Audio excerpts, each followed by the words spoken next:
राधे राधे दोस्तों, सतगुरु हिंदी कथा में आप सभी का स्वागत है। हमारे कर्मों का फल किस प्रकार हमें प्राप्त होता है, ये कहानी इसी पर आधारित है। तो आइए कहानी शुरू करते हैं। प्राचीन समय की बात है। एक सुंदर गांव पनघटपुर था। इस गांव में हरियाली, झीलें और शांति का माहौल था। गांव के लोग मेहनती थे, पर किस्मत की बातें भी उन्हें खूब करना आता था। वे मानते थे कि भाग्य ही सब कुछ तय करता है। गांव के एक छोर पर एक किसान का परिवार रहता था। इस परिवार का मुखिया रघुनाथ था, जो अपने कर्मों पर विश्वास रखता था। रघुनाथ के दो बेटे थे, राजेश और सुरेश। राजेश बचपन से ही मेहनती था। वह अपने पिता की हर बात ध्यान से सुनता और सीखता। रघुनाथ ने उसे सिखाया था कि मेहनत ही इंसान का सबसे बड़ा धन है। दूसरी ओर सुरेश एक लापरवाह लड़का था। उसे लगता था कि मेहनत करने की कोई ज़रूरत नहीं है, क्योंकि किस्मत हर समस्या का समाधान खुद दे देगी। एक समय की बात है। एक साल गांव में भारी बारिश हुई। रघुनाथ का घर और खेत पूरी तरह बर्बाद हो गए। अब परिवार के पास केवल एक पुरानी बैलगाड़ी और कुछ बंजर जमीन बची थी। यह देखकर राजेश और सुरेश दोनों परेशान हो गए।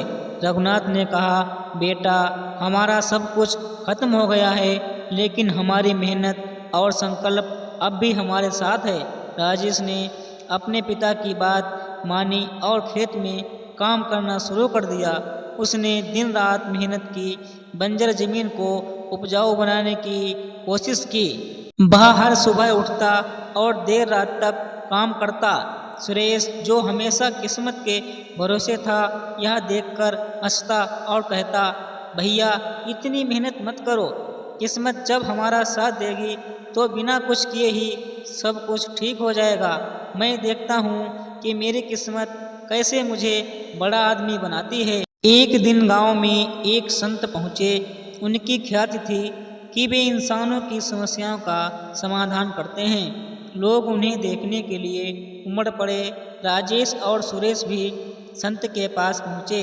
राजेश ने विनम्रता से कहा, गुरुजी, मैं बहुत मेहनत करता हूँ, लेकिन फिर भी सफलता नहीं मिलती। क्या मेरी किस्मत कभी बदलेगी? सुरेश ने चुटकी लेते हुए कहा, गुरुजी, मेरे भैया बेवजह मेहनत करते हैं। मुझे लगता है कि किस्मत ही सब कुछ तय करती है। मैं बिना मेहनत के भी बड़ा आदमी बन सकता हूँ। संत मुस्कुराए और बोले, तुम दोनों के लिए मेरे पास एक परीक्षा है। पास ही पहाड़ी पर दो दीपक रखे गए हैं, उन्हें जलाकर यहाँ तक लाना है। लेकिन ध्यान रखना, रास्ता कठिन होगा और हवा का जोर भी रहेगा। दीपक बुझा तो हार जाओगे। राजेश ने दीपक लिया और उसे बचाने के लिए अपने कपड़े से ढक लिया। वह धीरे धीरे ध्यानपूर्वक चलता रहा। रास्ते में कांटे, पत्थर, हवा का जोर था, लेकिन उसने दीपक को नहीं बुझने दिया। सुरेश ने भी दीपक लिया, लेकिन वह लापरवाह था। उसने सोचा, किस्मत मेरा साथ देगी, दीपक खुद जलेगा। उसने तेजी से चलना शुरू किया। थोड़ी दूर जाते ही तेज हवा में उसका दीपक बुझ गया। जब दोनों भाई संत के पास लौटे तो राजेश का दीपक जल रहा था, लेकिन सुरेश का दीपक बुझ चुका था। संत ने कहा, यह दीपक तुम्हारे जीवन का प्रतीक है। राजेश, तुमने अपने कर्मों से इसे बचाया है, इसलिए यह जलता रहा। सुरेश, तुमने किस्मत पर भरोसा किया, इसलिए इसे खो दिया। जीवन में किस्मत तभी साथ देती है जब तुम अपने कर्मों से इसे मजबूत बनाते हो। सुरेश ने अपनी गलती का एहसास किया। उसने संत के चरणों में गिरकर माफ़ी मांगी और कहा, गुरुजी, मैं समझ गया कि किस्मत अकेले कुछ नहीं कर सकती। मैं मेहनत करूंगा और अपने जीवन को संवारूंगा।